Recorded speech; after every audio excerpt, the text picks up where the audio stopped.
જય Bharat dear all બચ્ચા party. I hope કે તમે મજામાં હશો અને સાથે સાથે તમારી પ્રિપરેશન છે પ્રોપરલી ચાલતી હશે.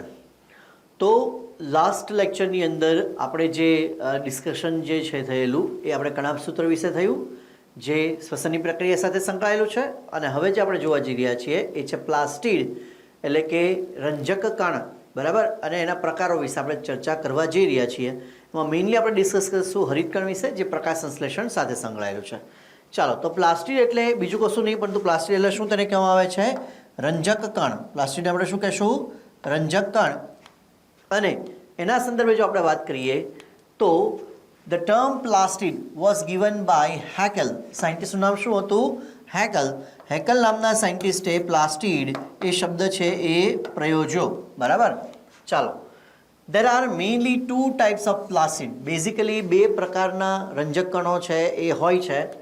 એ બે પ્રકારના રંજક કણમાં પહેલું જે છે એ છે લ્યુકોપ્લાસ્ટ. લ્યુકો શબ્દનો અર્થ થાય વ્હાઇટ, બરાબર. એટલે કોઈ પણ પ્રકારના અહીંયા આપણે એવું કહી શકીએ કે કોઈ પણ પ્રકારના રંગીન પિગમેન્ટ છે આવેલા હોતા નથી. લ્યુકોપ્લાસ્ટ, these are colorless as they do not have pigments and lamella are also absent. એટલે લ્યુકોપ્લાસ્ટ જે છે એ એવા રંજક કણો છે કે જેમાં કોઈ પણ પ્રકારના પિગમેન્ટ આવેલા નથી અને સાથે સાથે એમાં કોઈ પણ પટલમય રચનાઓ એટલે લેમેલા પણ તેની અંદર આવેલું હોતું નથી. લેમેલા એટલે શું થાય? પટલ. They are the storage plastid. એટલે આ રંજક કણોનું કામ શું છે? તો કે ખોરાકનો સંગ્રહ કરવાનું. હવે એ ખોરાકનો જે સંગ્રહ કરે છે એમાં એ ખોરાકના દ્રવ્યો છે કયા છે એના આધારે આપણે જોવું પડે. તો એની અંદર પહેલું જે છે અમાઇલોપ્લાસ્ટ. અમાઇલોઝ, બરાબર છે. અમાઇલોપેક્ટિન એટલે એ કોનો સંગ્રહ કરતું હોય? સ્ટાર્ચનું. It is related to carbohydrate, બરાબર, કાર્બોદિત. બીજું જે છે દેટ ઇઝ ઇલાયોપ્લાસ્ટ. પહેલું અમાઇલોપ્લાસ્ટ એટલે સ્ટાર્ચનો સંગ્રહ કરે. બીજું શું છે? ઇલાયોપ્લાસ્ટ, જે શેનો સંગ્રહ કરે છે? તો કે સ્ટોર ફેટ્સ એન્ડ ઓઇલ. આ ફેટ્સ નથી પણ તો શું છે? ફેટ્સ અને ઓઇલ, બરાબર, એનો એ સંગ્રહ કરે છે. એટલે ઇલાયોપ્લાસ્ટ. અમાઇલોપ્લાસ્ટ એટલે કાર્બોદિત, ઇલાયોપ્લાસ્ટ એટલે શું આવશે? તો કે ફેટ. અને ત્રીજું જે છે દેટ ઇઝ એલ્યુરોપ્લાસ્ટ, જે શું કરશે? પ્રોટીનનો સંગ્રહ છે એ કરશે. એટલે અમાઇલોપ્લાસ્ટને જે છે એને આપણે સ્ટાર્ચ કણિકાઓ કહીએ છીએ. પછી ઇલાયોપ્લાસ્ટ છે તેને આપણે તેલ કણિકાઓ કહીએ છીએ. અને એલ્યુરોપ્લાસ્ટ જે છે એને આપણે નત્રલ કણિકાઓ કહીએ, કારણ કે તે શેનું બનેલું છે? પ્રોટીનનું બનેલું છે, બરાબર. ચાલો, એલ્યુરોપ્લાસ્ટ જે છે પાછું આપણે મકાઈના દાણામાં પણ જે સરફેસ ઉપર આવેલું હોય તે શું હોય? એલ્યુરોપ્લાસ્ટ. અને અંદરની તરફ શું આવેલું હોય? તો કે સ્ટાર્ચ છે એનો સંગ્રહ થયેલો હોય. તો આ લ્યુકોપ્લાસ્ટની વાત થઈ. એટલે લ્યુકોપ્લાસ્ટમાં કોઈ પણ પ્રકારના પિગમેન્ટ હોતા નથી, લેમેલા હોતો નથી અને ખોરાક સંગ્રહી રચના છે. બીજો જે પ્રકાર છે દેટ ઇઝ ક્રોમોપ્લાસ્ટ, જેને આપણે કહેશું રંગકણો, બરાબર છે. ક્રોમોપ્લાસ્ટ આર પિગમેન્ટ કન્ટેનિંગ પ્લાસ્ટિડ. આની અંદર શું આવેલા છે? તો કે આની અંદર પિગમેન્ટ છે આવેલા છે. ક્લોરોપ્લાસ્ટ એટલે કે હરિતકણ કન્ટેન ગ્રીન પિગમેન્ટ. અને ગ્રીન પિગમેન્ટ કયું છે? Chlorophyll A. આમ તો આના પ્રકાર છે: chlorophyll A, chlorophyll B, chlorophyll C, chlorophyll D, chlorophyll E, બરાબર, એવા. ઓકે, આ ક્લોરોફિલમાં જે મુખ્ય ક્લોરોફિલ જે છે દેટ ઇઝ ક્લોરોફિલ એ. અને ક્લોરોફિલ એ જે છે એ દરેક પ્રક્રિયાઓમાં રિએક્શન સેન્ટર તરીકે વર્તશે, બરાબર. એટલે ક્લોરોફિલ ઘણા બધા પ્રકારના છે, એમાં ક્લોરોફિલ એ જે છે તેને રિએક્શન સેન્ટર ક્લોરોફિલ એ, અથવા તો તેને ગુજરાતીમાં કહેવામાં આવે મુખ્ય પ્રક્રિયા કેન્દ્ર ક્લોરોફિલ એ. શું તેને કહેવાય? મુખ્ય પ્રક્રિયા કેન્દ્ર. કારણ કે તમે 10મા ધોરણની અંદર પ્રકાશ સંશ્લેષણ ભણી ગયા છો. પ્રકાશ સંશ્લેષણના બે ફેઝ છે. એક પ્રકાશ પ્રક્રિયા અથવા પ્રકાશ રાસાયણિક તબક્કો અને બીજી અંધકાર પ્રક્રિયા અથવા તો કેલ્વિન સાયકલ. તો પ્રકાશ પ્રક્રિયા જે છે એમાં જે પ્રકાશના અણુ એટલે કે ફોટોનનું જે એબ્ઝોર્બ કરવાનું છે એ કોણ કરે છે? ક્લોરોફિલ એ કરે છે, બરાબર છે.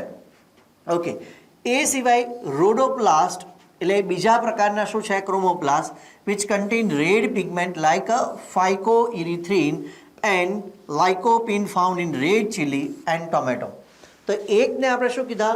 તો એકને કીધા ક્લોરોપ્લાસ્ટ, જેમાં મુખ્ય જેને કહેવાય કે પિગમેન્ટ શું આવેલું છે? ક્લોરોફિલ એ. બીજાને શું કીધું? રોડો. એની અંદર શું આવેલા છે? Red pigment. ઉદાહરણ તરીકે ફાઇકોઇરિથ્રિન. અને એ સિવાય લાઇકોપિન જે છે પર્ટિક્યુલર થઈ જશે. એ રેડ ચીલી એટલે લાલ જે સુકાઈ ગયેલા મરચાં હોય તેની અંદર એ આવેલું હોય, બરાબર છે. અને એ ઉપરાંત ટમેટાનો લાલ રંગ જે છે that is also responsible, that is also due to the lycopene. એની પાછળ જવાબદાર કારણ કોણ છે? લાઇકોપિન. ખાસ યાદ રાખવું, લાઇકોપિન, બરાબર. ચાલો, ત્રીજું જે છે that is pheoplast containing brown yellow pigment like fucoxanthin. બરાબર છે, એની અંદર શું આવેલા હશે? બ્રાઉન પિગમેન્ટ છે આવેલા હશે. અને જો આ ત્રણેય જે જો પહેલાં કયો કીધું ક્લોરોપ્લાસ્ટ, બીજું શું કીધું રોડોપ્લાસ્ટ, ત્રીજા શું કીધા ફ્લિયોપ્લાસ્ટ. આના આધારે આલ્ગા જે છે એ આલ્ગાના પણ 3 વર્ગ પડે છે. એમાં પેલું આવે ક્લોરોફાઇટા, પછી આવે રોડોફાઇટા, પછી આવે ફિયોફાઇટા. એટલે કે ગ્રીન આલ્ગા, રેડ આલ્ગા અને બ્રાઉન આલ્ગા. પણ એ આલ્ગાની વાત છે, અહીં આપણે વાત કરીએ છીએ યુકેરિયોટિક સેલની. પણ ક્લોરો રિલેટેડ ટુ ગ્રીન, બરાબર છે, પછી રોડો રિલેટેડ ટુ રેડ અને ફ્લિયો રિલેટેડ ટુ બ્રાઉન. બરાબર, ચાલો. Other pigment also found in chromoplast that is carotenes. કયું છે? કેરોટીન. અને એનો રંગ છે એ કેવો હોય છે? તો કે ઓરેન્જથી રેડ કલરનો રંગ છે એ એનો હોય છે. આ બધા જ જે છે એ ફોટોસિન્થેટિક પિગમેન્ટ છે. Pigment like anthocyanin. કયું પિગમેન્ટ લખ્યું આપણે? એન્થોસાયનિન. that is also found in vacuole. એન્થોસાયનિન છે શેની અંદર જોવા મળે છે? વેક્યુઓલની અંદર, એટલે કે રસધાનીની અંદર જોવા મળે છે. તો પહેલાં આપણે જોયા લ્યુકોપ્લાસ્ટ કે જે રંજક કણો છે પણ રંગહીન છે, એને આપણે રંગહીન કણ પણ કહી શકીએ. શું તેને કહેવાય? રંગહીન કણ. એની અંદર કોઈ પણ પ્રકારના પિગમેન્ટ નથી, એ માત્ર ખોરાકનો સંગ્રહ કરે. એના 3 પ્રકાર જોયા: એમાઇલોપ્લાસ્ટ, ઇલાયોપ્લાસ્ટ અને એલ્યુરોપ્લાસ્ટ. ત્યાર પછી ક્રોમોપ્લાસ્ટ. તો ક્રોમોપ્લાસ્ટમાં ક્લોરોપ્લાસ્ટ, જેમાં ક્લોરોફિલ મુખ્ય હોય. રોડોપ્લાસ્ટ, એમાં શું હોય? તો કે એમાં આવેલું હોય ફાઇકોઇરિથ્રિન. પછી અને લાઇકોપિન જે છે એ ટમેટાને મરચા માટે યાદ રાખવાનું, લાલ. ફિયોપ્લાસ્ટ, એની અંદર શું આવેલું હોય? બ્રાઉન અથવા યલો પિગમેન્ટ છે આવેલા હોય, ઉદાહરણ તરીકે ફ્યુકોઝેન્થિન. અને એ સિવાય અધર પિગમેન્ટ તરીકે શું આવેલું હોઈ શકે? તો કે કેરેટીન પણ આવેલું હોઈ શકે. અને એ સાથે આપણે જોયું કે એન્થોસાયનિન એ પણ એક પિગમેન્ટ છે કે જે શેની અંદર આવેલું? વેક્યુલની અંદર આવેલું હોય. ઓલ ટાઈપ્સ ઓફ પ્લાસ્ટિડ, એટલે કે દરેક જે આપણે રંજકણ જોયા, બરાબર, એ બધા ઇન્ટર કન્વર્ટેબલ છે. એટલે લ્યુકો ક્રોમોમાં કન્વર્ટ થઈ શકે, ક્રોમો લ્યુકોની અંદર કન્વર્ટ થઈ શકે. બટ એક શરત છે, all type of plastid have common origin from protoplastid. Protoplastid are non lamellar sac like structure. આ બધા જ પ્લાસ્ટિડ જે છે એ શેમાંથી બનેલા છે? તો કે બધા જ પ્લાસ્ટિડ જે છે એ એક નોન મેમ્બ્રેન સ્ટ્રક્ચર, જેને શું કહેવાય? શું લખ્યું છે? પ્રોપ્લાસ્ટિડ. એટલે પ્લાસ્ટિડ બન્યા પહેલાંનું સ્ટ્રક્ચર. શું તેને કહેવાય? પ્રોપ્લાસ્ટિડ. એમાંથી આ બધા પ્લાસ્ટિડ જે છે એ ડેવલપ થયેલા છે. Different types of plastid can transform into other types. એટલે કે અલગ અલગ જે પ્લાસ્ટિડ છે એ અલગ અલગ પ્લાસ્ટિડની અંદર કન્વર્ટ થઈ શકે. લ્યુકોમાંથી ક્રોમો બની શકે, ક્રોમોમાંથી લ્યુકો પણ બની શકે. પણ એક વસ્તુ યાદ રાખવાનું છે કે ક્રોમોપ્લાસ્ટમાંથી શું ના બની શકે? ક્લોરોપ્લાસ્ટ જે છે, હરિતકણ જે છે એ બની શકે નહીં. બાકી બધા એકબીજાની અંદર ઇન્ટર કન્વર્ટેબલ છે, પણ લ્યુકોપ્લાસ્ટમાંથી તમારે હરિતકણ બનાવવું હોય તો એ બની શકે નહીં. ચાલો, તો આ આપણે વાત કરી ક્રોમોપ્લાસ્ટ અને લ્યુકોપ્લાસ્ટની. ત્યાર પછી આપણે તો જે મેઇન ભણવાનું છે એ કોની વાત કરવાની છે? ક્લોરોપ્લાસ્ટ, એટલે કે હરિતકણ જે છે એનું આપણે ડિસ્કશન છે કરવાનું છે. ચાલો, તો હરિતકણની જો વાત કરીએ તો chloroplast were discovered by Leeuwenhoek. કોને સૌપ્રથમ એની શોધ કરી હતી? લ્યુવેનહોકે. The term chloroplast was given by Schimper. Scientist નામ શું છે? સ્કિમ્પર નામના સાયન્ટિસ્ટે સૌથી પહેલાં ક્લોરોપ્લાસ્ટ એટલે કે હરિતકણની ટર્મ યુઝ કરી અને ક્લોરોપ્લાસ્ટ સૌથી પહેલાં ડિસ્કવર કરનાર સાયન્ટિસ્ટ હતા. કોણ હતા? Leeuwenhoek. They are found in all green plants. બધા જ લીલી વનસ્પતિની અંદર જોવા મળે. એ સાથે કેટલાક પ્રોટિસ્ટની અંદર, જે યુનિસેલ્યુલર યુકેરિયોટ્સ છે, બરાબર, કેટલાક પ્રોટિસ્ટ લાઈક યુગ્લિના અને સાયનોબેક્ટેરિયામાં પણ જોવા મળે. સાયનોબેક્ટેરિયા જે છે it is nothing but the blue green alga. એ શું છે? એક પ્રકારનું બ્લુ ગ્રીન આલ્ગા છે, બરાબર. આલ્ગા એટલા માટે કહેવાય કારણ કે તે પ્રકાશ સંશ્લેષી રચના છે. તો ક્લોરોપ્લાસ્ટ શેમાં જોવા મળે? તો કે ક્લોરોપ્લાસ્ટ જોવા મળે શેની અંદર? તો કે બધા જ લીલી વનસ્પતિમાં જોવા મળે. એ ઉપરાંત કેટલાક પ્રોટિસ્ટ જે છે, જે યુકેરિયોટની પહેલી કિંગડમ કહેવાય. આમ ઓવરઓલ વિટેકર જે છે એના 5 સૃષ્ટિ વર્ગીકરણમાં બીજી, પહેલી મોનેરા, બીજી શું આવે? પ્રોટિસ્ટ, બરાબર. મોનેરામાં એક કોષી આદિકોષ કેન્દ્રી કોષ, અને આપણે પ્રોટિસ્ટની વાત કરીએ તો એક કોષી અને સુકોષ કેન્દ્રી કોષવાળા. તો એની અંદર પ્રોટિસ્ટની અંદર યુગ્લિના, જે આપણે જોયું છે કે વનસ્પતિના પ્રાણીને જોડતી કડી છે, બરાબર, અને સાયનોબેક્ટેરિયા, એમાં પણ શું જોવા મળે છે? ક્લોરોપ્લાસ્ટ જોવા મળે છે.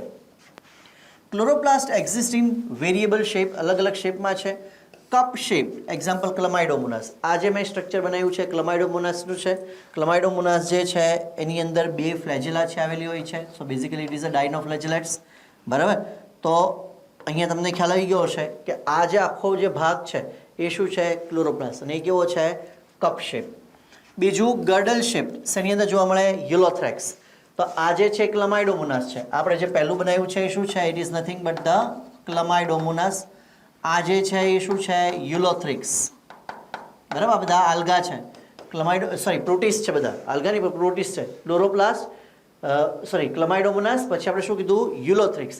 તો યુલોથ્રિક્સ જે છે એમાં જો એક કોષ છે એ મેં પાછો યુલોથ્રિક્સ જે છે એનું સ્ટ્રક્ચર આખું ફિલામેન્ટસ છે તંતુમય બરાબર અને એમાંથી મેં એક અહીંયા કોષ અલગ બનાવ્યો છે અને એ કોષમાં જો ગર્ડલ શેપનું આ આખો ઓ બને ઓ નહીં પરંતુ કેવું સી શેપનું બરાબર એને શું કહેવાય ગર્ડલ શેપ એવો ક્લોરોપ્લાસ્ટ જે છે એ શેની અંદર આવેલું હોય યુલોથ્રિક્સની અંદર આવેલું હોય. પણ અહીંયા એક વસ્તુ તમારે યાદ રાખવાની છે યુલોથ્રેક્સમાં કે યુલોથ્રેક્સનો જે છેલ્લો કોષ જે કોઈ સબસ્ટ્રેટમ એટલે આધાર સાથે પકડાયેલો હોય અથવા ચોંટેલો હોય એ સેલને કહેવામાં આવે હોલ્ડ ફાસ્ટ સેલ. એ સેલને શું કહેવામાં આવે હોલ્ડ ફાસ્ટ સેલ. અને આ હોલ્ડ ફાસ્ટ સેલ જે છે એની અંદર ક્લોરોપ્લાસ્ટ ના હોય. જો આમાં જે છેલ્લો જે છે જે આધાર સાથે અડકેલો છે એમાં મેં ગર્ડલ શેપ ક્લોરોપ્લાસ્ટ બનાવેલું નથી. એ સેલને શું કહે હોલ્ડ ફાસ્ટ સેલ. એની અંદર ક્લોરોપ્લાસ્ટ હશે નહીં. બાકીના બધાની અંદર શું હોય ક્લોરોપ્લાસ્ટ છે આવેલું હોય. તો ગર્ડલ શેપ શેની અંદર હોય યુલોથ્રેક્સની અંદર. Spiral in Spirogyra. આ સ્પાયરોગાયરાનું એક આપણે કોષ બનાવ્યો છે તો એની અંદર કેવું છે સ્પાઇરલ. આ મેં એક બનાવ્યું છે ક્લોરોપ્લાસ્ટ બરાબર રિબન શેપ. આવા બે પણ બનાવી શકાય. એવી જ રીતે બ્રાન્ચેડ ક્લોરોપ્લાસ્ટ શેની અંદર આવેલું હોય ઝાયજેમાની અંદર એટલે ક્લોરોપ્લાસ્ટ એની શાખાઓ બનાવતું હોય અને રેટિક્યુલર એટલે કે લાંબી લાંબી નળીઓ પેરેલલ એવા ફોર્મની અંદર આવેલું હોય શેની અંદર ઓઇડોગોનિયમની અંદર. તો આ બધા શેપ થયા. કપ શેપ જોયું આપણે ગર્ડલ શેપ છે જોયું સ્પાઇરલ શેપ જે જોયું બ્રાન્ચેડ છે જોયું અને છેલ્લે શું જોયું આપણે રેટિક્યુલર. પણ જે મોસ્ટ કોમન જે છે બરાબર જે હાયર પ્લાન્ટ્સની અંદર આવેલું હોય એ કેવું હોય ઓવલ અથવા તો ડિસ્કોઇડલ પ્રકારનું ક્લોરોપ્લાસ્ટ છે આવેલું હોય. હવે એ ઓવલ અને ડિસ્કોઇડલ પ્રકારનું જે ક્લોરોપ્લાસ્ટ છે એની અંદર હોય હાયર પ્લાન્ટ્સમાં. એ ઉપરાંત જો નંબર ઓફ ક્લોરોપ્લાસ્ટની વાત કરીએ પર સેલ તો એ મુદ્દો આપણે જોઈએ. નંબર ઓફ ક્લોરોપ્લાસ્ટ પર સેલ ઇઝ ઓલ્સો વેરિયેબલ. અલગ અલગ સંખ્યામાં હોઈ શકે. જો આપણે વાત કરીએ ક્લમાઇડોમોનાસની તો કે 1 ક્લોરોપ્લાસ્ટ પર સેલ ઇન ક્લમાઇડોમોનાસ. તો ક્લમાઇડોમોનાસમાં જો એક જ ક્લોરોપ્લાસ્ટ છે પર સેલની અંદર બરાબર. એન્ડ યુલોથ્રેક્સ તો યુલોથ્રેક્સમાં બી એક કોષમાં એક જ ક્લોરોપ્લાસ્ટ છે. 1 to 6 ક્લોરોપ્લાસ્ટ પર સેલ ઇન સ્પાયરોગાયરા. સ્પાયરોગાયરામાં 1 થી 6 હોઈ શકે. મેં એક જ બનાવ્યું છે. આ તમને લાગે બે પણ બે નથી એક જ છે. એનો શેપ રિબન શેપ છે ડીએનએ જેવો બરાબર છે. Okay 20 to 40 cell 20 to 40 chloroplast પર સેલ શેમાં હાયર પ્લાન્ટ્સમાં. તો ક્લમાઇડોમોનાસમાં પર સેલ 1 યુલોથ્રેક્સમાં પર સેલ 1 સ્પાયરોગાયરામાં 1 થી લઈને 6 સુધી આપણે એક જ બનાવ્યું છે બરાબર છે. અને એ ઉપરાંત હાયર પ્લાન્ટ્સની અંદર પર સેલની અંદર લગભગ 20 થી 40 જેટલા શું આવેલા હોય ક્લોરોપ્લાસ્ટ છે આવેલા હોય. અને ક્લોરોપ્લાસ્ટ જેમ વધારે હશે તેમ એ પ્રકાશ સંશ્લેષણની ક્ષમતા એની વધારે હશે. પણ મોટે ભાગે હાયર પ્લાન્ટ જે છે એની અંદર શેપ કેવો હશે તેનો ઓવલ અથવા તો ડિસ્ક શેપ બરાબર છે એવા પ્રકારનું ક્લોરોપ્લાસ્ટ છે હશે. આવું ક્લોરોપ્લાસ્ટ જે છે એ મેં અહીંયા બનાવ્યું છે. જો તમે ધ્યાનથી જુઓ તો ક્લોરોપ્લાસ્ટ જે છે એ 2 પટલનું બનેલું છે. એક જે છે એની કેવી મેમ્બ્રેન છે આઉટર મેમ્બ્રેન બરાબર અને આઉટર મેમ્બ્રેન છે કેવી છે કન્ટિન્યુઅસ છે. હવે તમે માઇટોકોન્ડ્રિયા યાદ કરો તો માઇટોકોન્ડ્રિયામાં આઉટર મેમ્બ્રેન કેવી હતી વધારે લિપિડ ઓછું પ્રોટીન અને કેવી હતી પરમિએબલ. સેમ વસ્તુ અહીંયા લાગુ પડશે. વધારે શું છે લિપિડ ઓછું શું છે પ્રોટીન અને એટલે એ કેવી છે પરમિએબલ. ઓકે એવી જ રીતે તમે જુઓ તો બીજી એક ઇનર મેમ્બ્રેન પણ છે અને ઇનર મેમ્બ્રેન જે છે એ કન્ટિન્યુઅસ ન હોતા ઇનર મેમ્બ્રેન જે છે એ કેટલીક જગ્યા ફોલ્ડ ડેવલપ કરે છે બરાબર અંદરની તરફ. તો એ જે ઇનર મેમ્બ્રેન જે છે એ પણ માઇટોકોન્ડ્રિયા જેવું ઇનર મેમ્બ્રેનમાં વધારે શું હશે પ્રોટીન ઓછું શું હશે લિપિડ અને એને કારણે ઇનર મેમ્બ્રેન જે છે એ કેવી છે સિલેક્ટિવ પરમિએબલ બરાબર. તો ઇનર અને આઉટર જે છે માઇટોકોન્ડ્રિયા જેવું છે. હવે માઇટોકોન્ડ્રિયાની અંદર આપણે જોયું કે ઇનર મેમ્બ્રેન છે એ ફોલ્ડ બનાવી અને શું બનાવતી હતી ક્રિસ્ટા અથવા ક્રિસ્ટી છે બનાવતી હતી. અહીંયા ઇનર મેમ્બ્રેન જે છે એ ફોલ્ડ બનાવી અને એક થપ્પી જેવી રચના બનાવે છે. એવી એક થપ્પી જેવી રચનાને શું કહેવામાં આવે ગ્રેનમ. તેને શું કહેવાય ગ્રેનમ. અને ગ્રેનમમાં જે એક થપ્પી જે છે એ સિંગલ જો આપણે કોઇન લાઇક સ્ટ્રક્ચરની જો વાત કરીએ એટલે કે આ થપ્પીમાં ઘણા બધા કોઇન લાઇક સ્ટ્રક્ચર છે એમાંનો એક કોન લાઇક સ્ટ્રક્ચર એટલે શું થઈ જશે થાઇલેકોઇડ. તેને શું કહેવામાં આવશે થાઇલેકોઇડ, અને થાઇલેકોઇડની અંદર શું હશે? પિગમેન્ટ હશે. એ થાઇલેકોઇડની અંદર શું હશે? પિગમેન્ટ. હવે આ થાઇલેકોઇડથી હું એવું કહું છું કે ગ્રેનમ બને. ઘણા બધા થાઇલેકોઇડ જે છે સિક્કાની થપ્પી માફક છે, એ એક આખી થપ્પી બનાવે. એક થપ્પીને શું કહેવાય? ગ્રેનમ. અને આવી ઘણી બધી ગ્રેનમ એકબીજા સાથે શું હશે? કનેક્ટેડ. જો આ એક ગ્રેનમ, આ બીજી, ત્રીજી, ચોથી, એકબીજા સાથે કેવી છે? કનેક્ટેડ. તો એ જેના દ્વારા કનેક્ટેડ છે એ જે પટલ છે તેને શું કહેવાય? સ્ટ્રોમા લેમેલા. એ પટલને શું કહેવાય? સ્ટ્રોમા લેમેના, અથવા તો ગુજરાતીમાં તેને કહેવાય આંતરગ્રેનમ પટલ. ગ્રેનમને જોડતો ભાગ તેને શું કહેવાય? આંતરગ્રેનમ પટલ, અથવા તો તેને ઇન્ટરગ્રેનલ સેપ્ટમ પણ કહેવાય. શું તેને કહેવાય? ઇન્ટરગ્રેનલ સેપ્ટમ. પણ અધરવાઇઝ એ છે સ્ટ્રોમાવાળા ભાગમાં, એટલે એ જ પટલને તમે સ્ટ્રોમા લેમેલા પણ કહી શકો, અથવા સ્ટ્રોમા લેમા સિમ્પલ પણ કહી શકો. ફરી વખત, બહારનું પટલ સળંગ છે, અંદરનું પટલ જે છે ફોલ્ડેડ છે. અંદરનું પટલ જે છે એ સિક્કાઓની થપ્પી માફક સિક્કાઓની એક થપ્પી બનાવે છે, તેને શું કહે? ગ્રેનમ. બરાબર. આ ગ્રેનમ કોનાથી બની? થાઇલેકોઇડ. થાઇલેકોઇડની અંદર શું હશે? પિગમેન્ટ. અને આ આખું ગ્રેનમ જે છે એ કઈ પ્રક્રિયા સાથે સંકળાયેલું છે? તો કે પ્રકાશ સંશ્લેષણનો પહેલો તબક્કો. જેમ શ્વસનમાં આપણે 3 તબક્કા જોયા હતા, ત્યાં પ્રકાશ સંશ્લેષણનો આ 2 તબક્કા છે. એમાં પહેલો તબક્કો કયો? Light reaction. બરાબર. એટલે કે પ્રકાશ પ્રક્રિયા, અથવા તો તમે એને પ્રકાશ રાસાયણિક તબક્કો પણ કહી શકો. ઓકે. તો એ શેની અંદર થાય છે? તો કે એ થાઇલેકોઇડમાં થાય. થાઇલેકોઇડ શું બનાવે? ગ્રેનમ. એટલે આપણે એવું પણ કહી શકીએ કે ગ્રેનમની અંદર પ્રકાશ પ્રક્રિયા છે એ થાય છે. આવા ગ્રેનમ એકબીજા સાથે કનેક્ટેડ છે. જો અહીંયા કનેક્ટેડ છે, અહીંયા કનેક્ટેડ છે, અહીંયા બી કનેક્ટેડ છે. તો એ શેના દ્વારા કનેક્ટેડ છે? આંતરગ્રેનમ પટલ. અને એ છે શેમાં? તો કે સ્ટ્રોમા વિસ્તારમાં. એટલે ગ્રેનમ સિવાયનો ભાગ છે એને શું કહેવાય? સ્ટ્રોમા. અને ત્યાં જે પટલ આવેલું છે તેને શું કહેવાય? સ્ટ્રોમા લેમેલા પણ કહેવાય. શું કહેવાય તેને? સ્ટ્રોમા લેમેલા. અથવા તો એ શું છે? ઇન્ટરગ્રેનલ સેપ્ટમ, એટલે કે આંતરગ્રેનમ પટલ પણ છે. ઓકે. હવે જો સ્ટ્રોમાની વાત કરીએ તો પહેલી વસ્તુ તો ડીએનએ ની અંદર આવેલું છે, અને રિબોઝોમ્સ આવેલા છે 70S પ્રકારના, એટલે પ્રોકેરિયોટિક રિબોઝોમ્સ થયા. જો ડીએનએ અને રિબોઝોમ્સ આવેલા હોય તો એનો મતલબ એવો થયો કે ડિસ્પાઇટ ઓફ સેલ ડિવિઝન આ અંગિકા પોતાની જાતે જ બેવડાવી શકતી હશે. હા કે ના? અને પોતાની જાતે બેવડાઈ શકે છે, એટલા માટે તેને આપણે શું કહીશું? Semi autonomous organelle. તો જેવી રીતે આપણે માઇટોકોન્ડ્રિયા અને સેમી ઓટોનોમસ ઓર્ગેનલ કીધી, એવી રીતે ક્લોરોપ્લાસ્ટ જે છે એ પણ શું છે? Semi autonomous organelle. ઓકે. એ ઉપરાંત જે ગ્રેનમ સિવાયનો ભાગ છે, આવી ઘણી બધી ગ્રેનમ ભેગી થઈને શું બનાવે? ગ્રેના. બરાબર છે. પણ એની સિવાયનો જે ભાગ છે તેને શું કહેવાય? સ્ટ્રોમા. અને સ્ટ્રોમામાં પ્રકાશ સંશ્લેષણની પ્રક્રિયાનો બીજો તબક્કો જે છે એ ક્યાં થાય છે? સ્ટ્રોમામાં. અને બીજા તબક્કાને આપણે શું કહેશું? Dark reaction. એ બીજા તબક્કાને શું કહેશું આપણે? Dark reaction. અથવા તો તેને કેલ્વિન સાયકલ પણ કહેવાય, અથવા તો તેને કેલ્વિન બાસામ અને કેલ્વિન બેન્સન અને બાસામ સાયકલ પણ કહેવાય. આ પણ તમે 10મા ધોરણમાં ભણી ચૂક્યા છો. તો પ્રકાશ સંશ્લેષણનો પહેલો તબક્કો લાઇટ રિએક્શન એ શેમાં થાય છે? ગ્રેનમમાં. બરાબર. અથવા તો થાઇલેકોઇડમાં પણ બોલી શકો, કારણ કે ગ્રેનમ થાઇલેકોઇડથી જ બનેલું છે. અને એનો બીજો તબક્કો એટલે કે ડાર્ક રિએક્શન, અંધકાર પ્રક્રિયા, એ શેમાં થાય? સ્ટ્રોમામાં. હવે સ્ટ્રોમામાં જો ડાર્ક રિએક્શન થતું હોય તો એનો મતલબ એવો થાય કે એના માટે જરૂરી દ્રવ્યો બધા ક્યાં છે? સ્ટ્રોમામાં. અને જો ગ્રેનમમાં લાઇટ રિએક્શન થતું હોય તો તેના માટેના જરૂરી દ્રવ્યો ક્યાં છે? ગ્રેનમમાં. એટલે આપણે એવું કહી શકીએ કે ફોટોસિન્થેટિક પિગમેન્ટ જે છે એ બધા જ શેની અંદર છે? તો કે ગ્રેનમની અંદર છે. અને ડાર્ક રિએક્શન એટલે કે કેલ્વિન સાયકલ માટે જરૂરી દ્રવ્યો છે એ શેની અંદર છે? સ્ટ્રોમામાં. અને એવું એક દ્રવ્ય છે રૂબિસ્કો. એવું એક દ્રવ્ય શું છે? રૂબિસ્કો.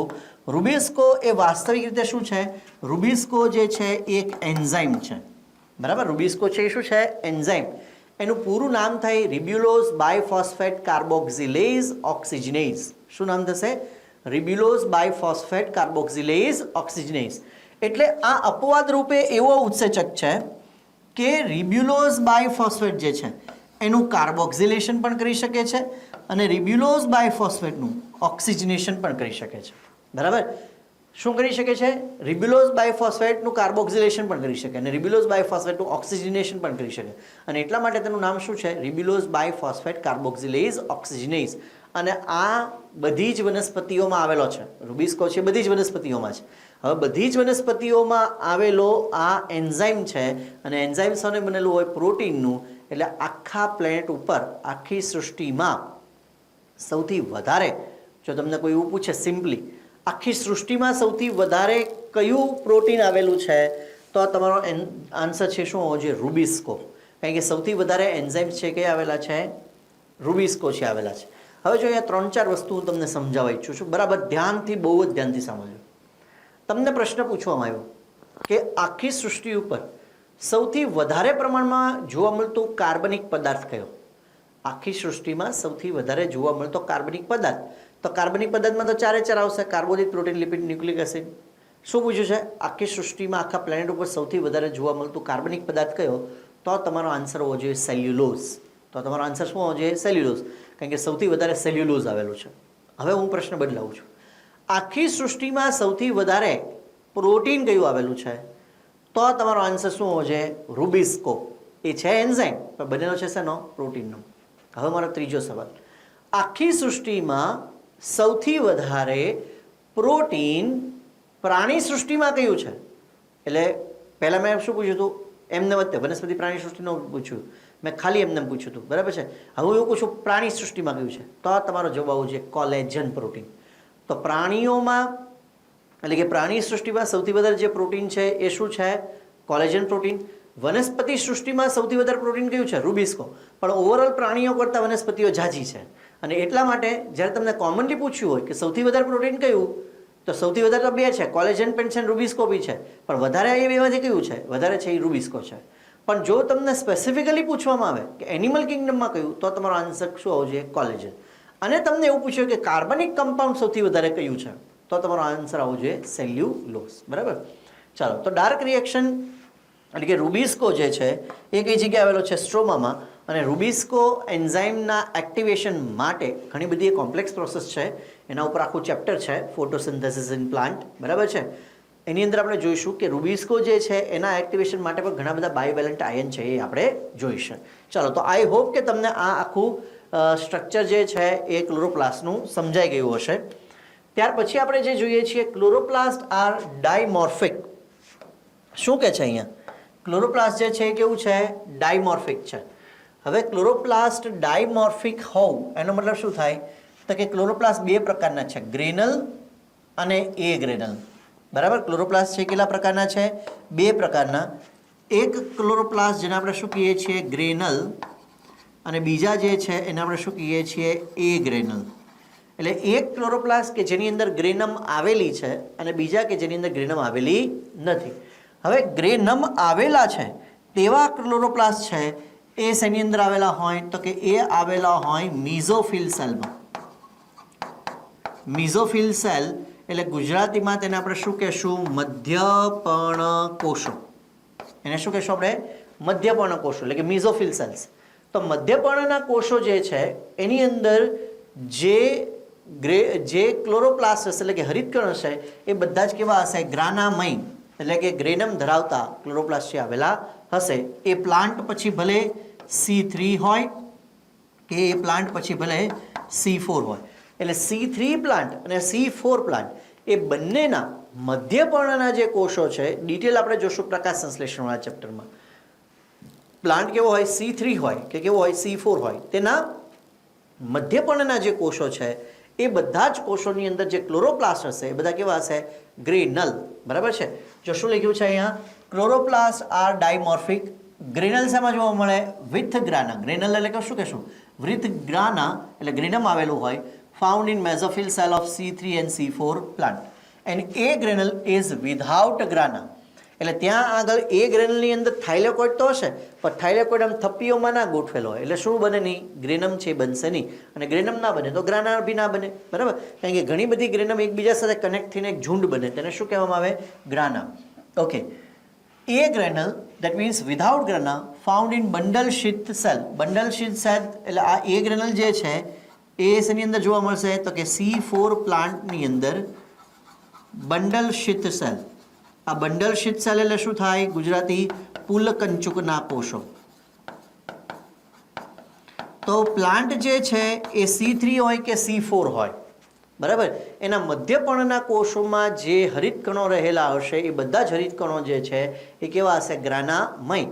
અને જે C4 પ્લાન્ટ છે એમાં બે પ્રકારના કોષો છે. કયા છે? મિઝોફિલ સેલ પણ છે અને બંડલ શીથ સેલ પણ છે. C3 માં એક જ કોષ છે, મિઝોફિલ સેલ જ છે, બરાબર છે.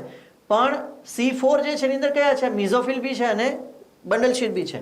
તો મિઝોફિલ જે છે એના ક્લોરોપ્લાસ્ટ કેવા છે? ગ્રેનામય.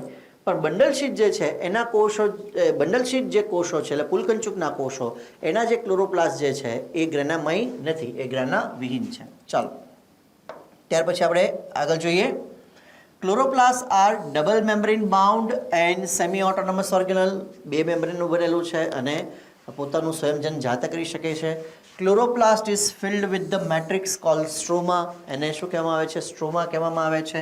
Stroma is rich in enzyme of Calvin cycle, એટલે કે કેલ્વિન સાયકલના એની અંદર એટલે અંધકાર પ્રક્રિયાના ઉત્સેચકો આવેલા હોય છે. 70S પ્રકારના રિબોઝોમ્સ આવેલા છે. એ ઉપરાંત એની અંદર ડબલ સ્ટેન્ડર્ડ સર્ક્યુલર ડીએનએ આવેલું છે. એની અંદર સ્ટાર્ચ ગ્રેન આવેલા છે અને ડાયવેલન્ટ આયન આવેલા છે. આ ડાયવેલન્ટ આયન જે છે એ કયા? મેગ્નેશિયમ, મેંગેનીઝ અને આયન. Fe+2, Mn+2, Mg+2 અને Fe+2 આ ત્રણેય ઉત્સેચકોની સક્રિયતા માટે જરૂરી છે. અને આ જો ત્રણેય જો સ્ટ્રોમામાં આવેલા હોય એટલે એનો મતલબ એવું થાય અંધકાર પ્રક્રિયા અથવા કેલ્વિન સાયકલ સાથે તે સંકળાયેલા છે. Stroma also contain enzyme RuBisCO. હજી હમણાં આપણે વાત કરી જે રિબ્યુલોઝ બાયફોસ્ફેટનું કાર્બોક્સિલેશન પણ કરી શકે, ઓક્સિજનેશન પણ કરી શકે, which helps in Calvin cycle and is the most abundant enzyme on the earth. સૌથી વધારે પ્રમાણમાં જોવા મળતો એન્ઝાઇમ છે. એનો અર્થ એવો બી થાય ને કે સૌથી વધારે જોવા મળતું પ્રોટીન છે. હા કે ના? ઓકે. ડીએનએ ઓફ ક્લોરોપ્લાસ્ટ એટલે ક્લોરોપ્લાસ્ટમાં આવેલો જે ડીએનએ છે એના માટે બીજી પણ એક અલગ ટર્મ છે. તેને શું કહેવામાં આવે? પ્લાસ્ટિડોમ. એમ શું કહેવાય? પ્લાસ્ટિડોમ. પ્લાસ્ટિડોમ એટલે શું થઈ ગયું? તો કે ડીએનએ પર્ટિક્યુલર કોનો? ક્લોરોપ્લાસ્ટનો. બરાબર. ચાલો. In the stroma are membrane bound flattened sac called thylakoid. સ્ટ્રોમાની અંદર આવા મેમ્બ્રેનસ બાઉન્ડ આવા સિક્કાઓની થપ્પીઓ માફક રહેલા ભાગો આવેલા છે અને એને આપણે શું કહીએ છીએ? થાઇલેકોઇડ. આવા બે થાઇલેકોઇડ છે જો મેં અહીંયા દર્શાવ્યા છે. હવે તમે ધ્યાનથી જુઓ. આ બે થાઇલેકોઇડ છે. બે થાઇલેકોઇડ પોતે પણ કેવા છે? તો કે ડબલ મેમ્બ્રેન સ્ટ્રક્ચર છે. કેવા છે? Double membrane structure. હવે આપણે કેવું થાય કે થાઇલેકોઇડમાં હરિતકણ છે. થાઇલેકોઇડ જે છે હરિતકણમાં જે થાઇલેકોઇડ છે થાઇલેકોઇડમાં આપણે જે ક્લોરોફિલ દર્શાવતા હોય પિગમેન્ટ એ સીધા અંદર દર્શાવતા હોય. વાસ્તવિક રીતે એવું નથી. થાઇલેકોઇડ પોતે કેવું છે? Double membrane structure. અને એ બે મેમ્બ્રેનની વચ્ચે શું આવેલા છે? તો કે એ બે મેમ્બ્રેનની વચ્ચે શું આવેલા છે? તો કે ત્યાં આગળ આવેલા છે શું? તો કે ત્યાં આગળ આવેલા છે આપણે એવું કહી શકીએ કે બધા રંજક દ્રવ્યો. બરાબર. Photo pigment, chlorophyll A, chlorophyll B, ઝેન્થોફિલ, કેરોટિનોઇડ્સ આ બધા ત્યાં આગળ આવેલા છે. બરાબર. અને એ જે દ્રવ્યો જે છે એ ભેગા થઈ અને શું બનાવે છે? તો કે એ દ્રવ્યો ભેગા થઈ LHS બનાવે છે. LHS એટલે શું કહેવાય તેને? લાઇટ હાર્વેસ્ટિંગ સિસ્ટમ અથવા તેને PS એટલે કે ફોટો સિસ્ટમ પણ કહેવામાં આવે. શું કહેવામાં આવે? Photo system. હવે જો એ બે ફોટો સિસ્ટમ મેં દર્શાવી છે, ફોટો સિસ્ટમ 2 અને ફોટો સિસ્ટમ 1. એક વસ્તુ યાદ રાખવાની કે થાઇલેકોઇડની જે દિવાલ છે એ થાઇલેકોઇડની દિવાલની અંદર બંને સિસ્ટમ હોય, ફોટો સિસ્ટમ 1 અને ફોટો સિસ્ટમ 2. બરાબર છે. અને ફોટો સિસ્ટમ 1 અને ફોટો સિસ્ટમ 2 એ બંને ભેગી થઈ કઈ પ્રક્રિયાનું સંચાલન કરે? તો કે નોન સાયકલિક ફોટોફોસ્ફોરાઇલેશન. કઈ પ્રક્રિયાનું સંચાલન કરશે?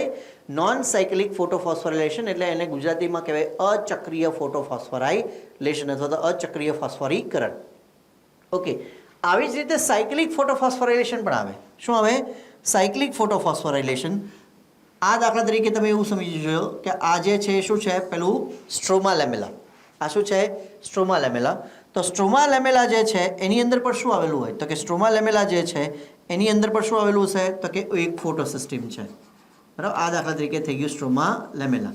પણ સ્ટ્રોમા લેમેલામાં જે ફોટો સિસ્ટમ જે છે એ ફોટો સિસ્ટમ કઈ છે? PS1 જ છે.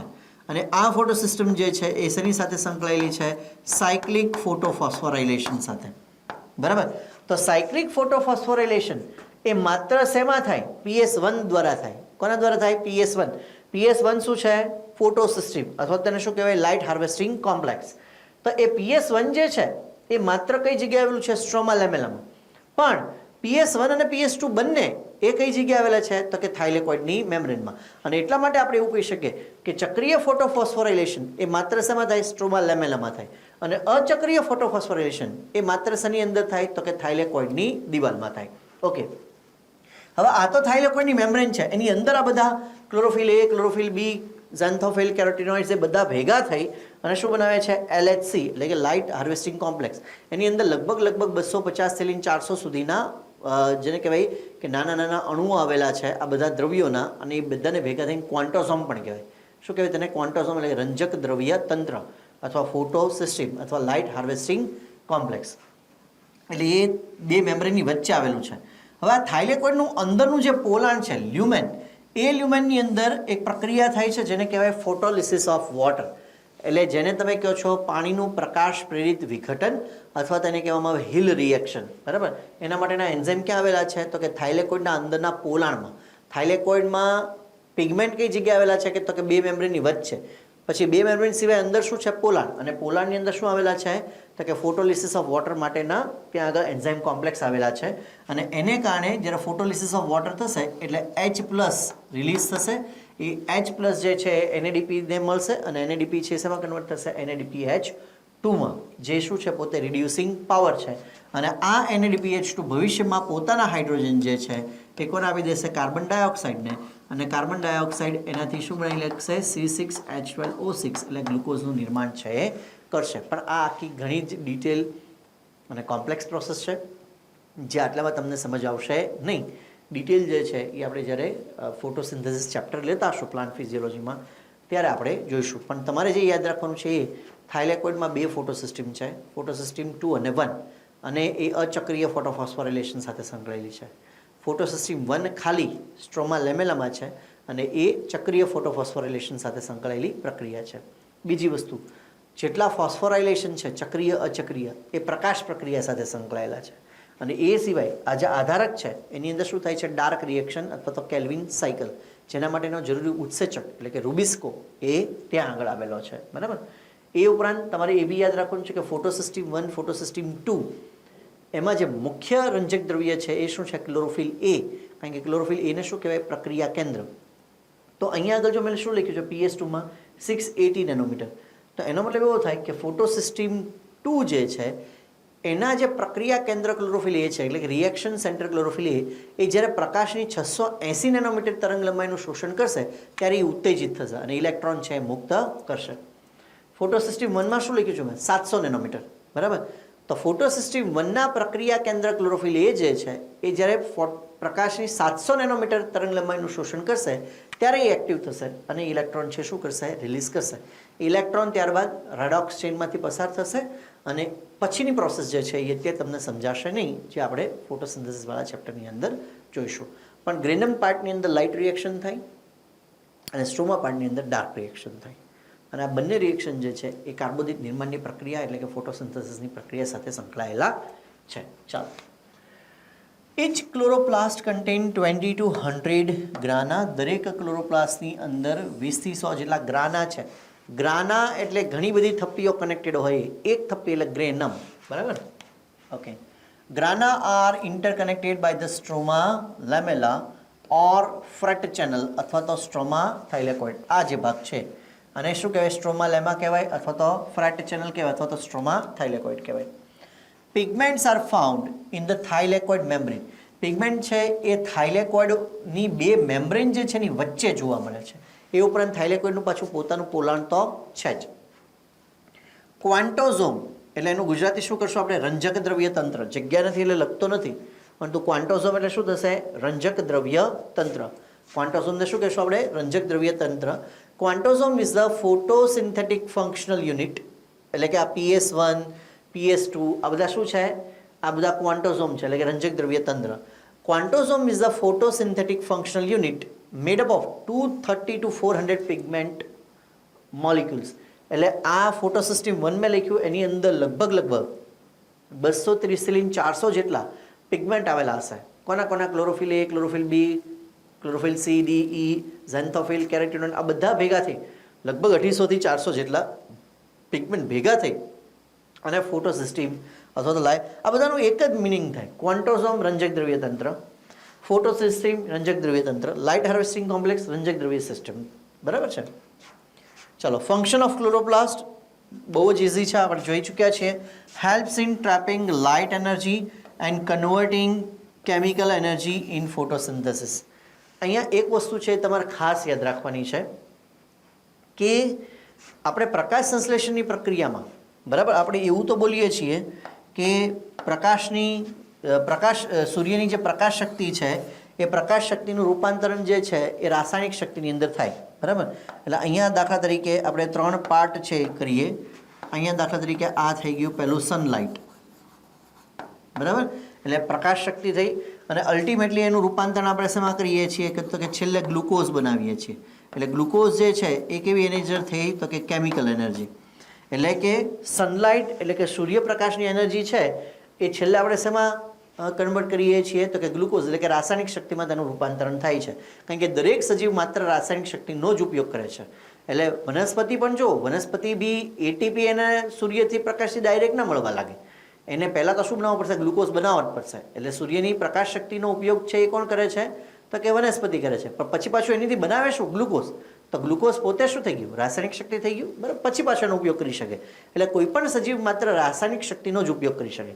તો સનલાઇટનું એટલે કે પ્રકાશ શક્તિનું રૂપાંતરણ શેમાં થયું? રાસાયણિક શક્તિમાં. પણ આ બંનેની વચ્ચે એક સ્ટેજ છે કે જેમાં એ શક્તિ જે છે એ ઇલેક્ટ્રોનમાં કન્વર્ટ થાય છે.